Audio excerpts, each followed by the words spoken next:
তো আমরা এর আগে শিখছিলাম ডিসপ্লেতে যেমন দেখতে পাচ্ছেন এটা হচ্ছে গেয়ক। এর সাথে আমরা একটা ভূমি যুক্ত করব, গেয়কের সাথে ভূমি যেখানে একটা আছে আগে থেকে তার পাশে দিব।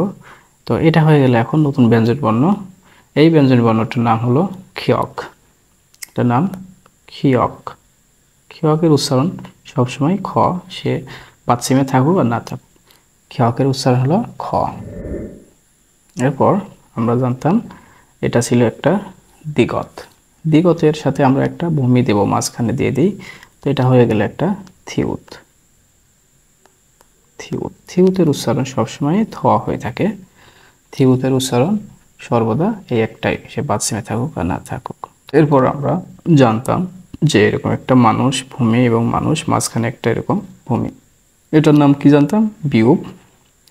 এখন আমরা বিউপের যে মাঝখানে যে একটা স্ট্রোক আছে সেই স্ট্রোকটাকে আমরা এবার উপরে উঠিয়ে দেব, হ্যাঁ এরকম, তাহলে এটা হয়ে যায়। বাট এখানে একটা সমস্যা আছে, এটা দেখতে মৌয়ের মতো হয়। তো আমরা এখানে একটা কি সমাধান করব, দুই পাশে দুটো মানুষকে আমরা একটা চেপে দেবো এরকম করে, হ্যাঁ দিয়ে, আর নিচে যে ভূমিটা আছে তখন এরকম করে দিয়ে দেবো, উপরে ভূমি এবং নিচে ভূমি একটু লম্বা দেখাবে, তখন এটার নাম হলো ফিউব।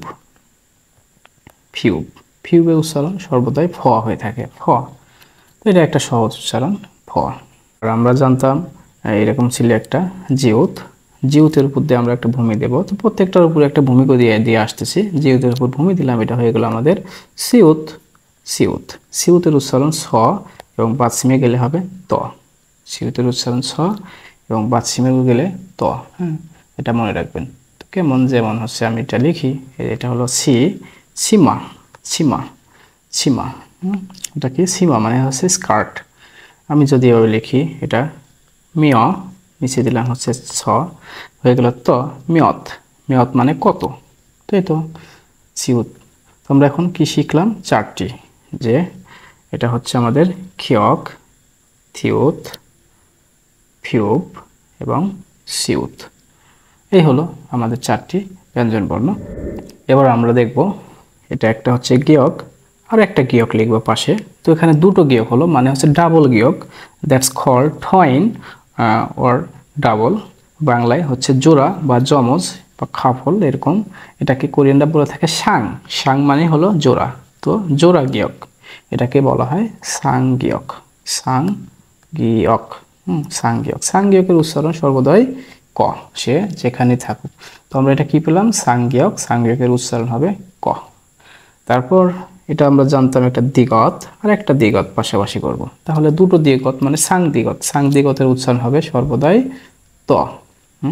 এখন আমরা শিখব হচ্ছে সাং বিউপ। দুটো বিউপ পাশাপাশি থাকলে সাং বিউপ। সাং বিউপের উচ্চারণ হবে প বা পয় পয় যুক্ত, হ্যাঁ প বা পয় পয় যুক্ত। যেমন আমি যদি লিখি যে যেখানে দেখেন ও লিখলাম, এরপর আমি সাং বিউপ দিলাম, আকার দিলাম, তাহলে উচ্চারণ হবে ওপ্পা। ওপ্পা মানে বড় ভাই, ওপ্পা, হ্যাঁ ওপ্পা। আমি যদি আ দেই, এরকম দেই, সাং বিউপ আপ্পা, আপ্পা, হ্যাঁ তার মানে বাবা, এরকম। এটা হচ্ছে ফাপ্পুদা। ফাপ্পুদা মানে কি? ব্যস্ত। দেখেন সাং বিউপের উচ্চারণ হচ্ছে বেশিরভাগই পয় পয় যুক্ত হয়ে থাকে। সাংশিউত, সাংশিউতের উচ্চারণ সাধারণত এটা হয়ে থাকে, সাংশিউতের উচ্চারণ কি? চ, অথবা স, তারপরে শয় শয় যুক্ত, যেটা দেখলে স নিচে ব থাকে তাহলে ব স নিচে এরকম। আর একটা আছে ত, আর একটা হলো ছয় ছয় যুক্ত, এই যে আমি শেষে লিখলাম। তাহলে এগুলো লিখে নেবেন আপনারা একটু। সাংশিউতের উচ্চারণ হচ্ছে চ, স অথবা ছয় ছয় যুক্ত, এরকম আর কি, স ছয় ছয় যুক্ত ত। তো কেমন আমি একটু দেখাই, যেমন আমি যদি এটা লিখি, এটা হচ্ছে সি। এই সি মানে বলতে কোনো নামের শেষে পদবিশেষে ব্যবহার করা হয়, যেমন অমুক সাহেব তমুক সাহেব, হ্যাঁ তো এটা হলো সি, শুরু সি, হাবিব সি, এরকম। এখন যদি আমি এটা দিই, তাহলে এখন সি না, এখানে হবে চ, চা, চা, চা, চাঁদা। এখন হলো চাঁদা, চাঁদা মানে সস্তা, হ্যাঁ চাঁদা মানে সস্তা। আমি এভাবে লিখলাম, এটা হচ্ছে চাল, চাল। এরপর আবার যদি আমি দেই এরকম সাংশিউত, সে নিচে গিয়ে এখানে হচ্ছে ত উচ্চারণ হচ্ছে, তার মানে সাংশিউত বাচ্চিমে গেলে আবার ত উচ্চারণ হয়, হ্যাঁ ত। তাহলে ইদদা, এটা হলো ইদদা। ইদদা মানে কোনো কিছু আছে, কোনো কিছু থাকা, ইদদা। এখন আমি এটার সাথে কি করব, এরকম যদি অ দেই তাহলে কি হবে, ইস। প্রথমের যে সিউতটা আছে প্রথমের অংশে এটা, হ্যাঁ এটা হবে চ, পরের অংশ এখানে গিয়ে স উচ্চারণ নেবে, তাহলে ইস ইস এরকম। তো সাংসিউত গেল। এরপরে আপনাদের আছে আর সাংজিউত। সাংজিউতের উচ্চারণটা সহজ, সাধারণত চয় হয়ে থাকে, বাচ্চিমে গেলে তেমন বাচ্চিমে যায় না, এই শব্দ তেমন পাওয়া যায় না, তো এটা চয় মনে রাখেন। তাহলে আমরা কি কি শিখলাম এই পর্যায়ে, যে সাংগিয়ক, সাংদিগুত, সাংবিউপ, সাংসিউত, সাংজিউত, এই হলো 5টি। আগের একটু আগে শিখলাম 4টি, 9টি, আর এর ইতিপূর্বে আপনারা 10টি শিখছেন, 19টি ব্যঞ্জন বর্ণ আপনাদের কমপ্লিট। এবার আপনারা কোরিয়ান ভাষা পড়তে পারবেন স্বরবর্ণ শেষ। তাহলে আমি এখন কিছু শব্দ তৈরি করা শিখাই। চলুন আমরা একটু কি কি শব্দ তৈরি করতে পারি। যেমন আপনারা যেহেতু শিক্ষার্থী, হ্যাঁ, তাহলে শিক্ষার্থীকে কোরিয়ানরা বলে থাকে হাকস্যাং। কিভাবে আসে হাকস্যাং, এই যেরকম আমি নিলাম একটা হিউত, হিউত মানে হ, এর সাথে দিলাম আকার, এটা হলো হা, এরপর দিলাম গিয়ক, হয়ে গেল ক, আমরা কি পেলাম, হয় আকারে হা এবং ক, হাক। এরপরে সিউত, তারপরে দিলাম এ বা এ, হাকস্যা, এরপরে দিলাম ইউং, হয়ে গেল অনেশ্বর, হাকস্যাং। প্রথমটা ছিল হাকস্যাং। হাকস্যাং মানে ছাত্র বা ছাত্রী, শিক্ষার্থী, স্টুডেন্টস। আপনারা এটা সুন্দর করে পড়বেন এবং লিখে নেবেন। এরপর আমি যেহেতু পড়াচ্ছি, এই যে এটা হলো সিউতের সাথে দিলাম কি অ, তাহলে হলো ছ, এরপরে দিলাম ন, হয়ে গেল সন, এরপরে দিলাম স্যা, এটা তো শিখলেন অলরেডি, এরপর দিলাম অনেশ্বর, সনস্যাং। সনস্যাং মানে হলো শিক্ষক, শিক্ষিকা। এখন আরেকটা জিনিস শিখাবো,